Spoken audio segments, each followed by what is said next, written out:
it's been a very busy time. Last week we spent, well, the contractors spent a lot of time pulling out the dead vegetation and some of the bramble, which was a big job, and I know it's caused a bit of consternation because it was an awful lot of old vegetation, but it was killing the hedgerow. So we're now at a stage where we're actually creating.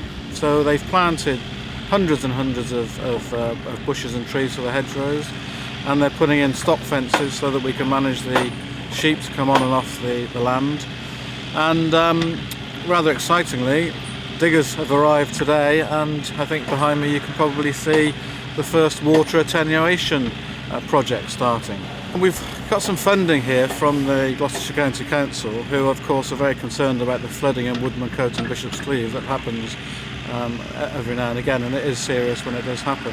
Since we're on the upper slopes here, the aim is to try and keep water on the upper slopes as much as possible, and in those moments when it does flood we create water attenuation ponds which will hold the water and release it slowly. So that's what's being built at the moment. They're not very deep ponds.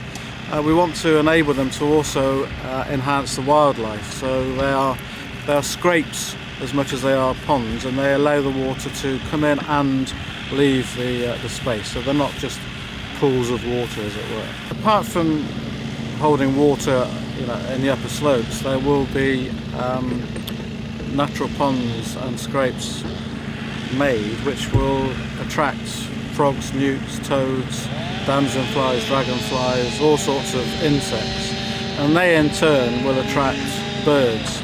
We're particularly keen to increase the number of species of birds in this area, particularly owls and bats.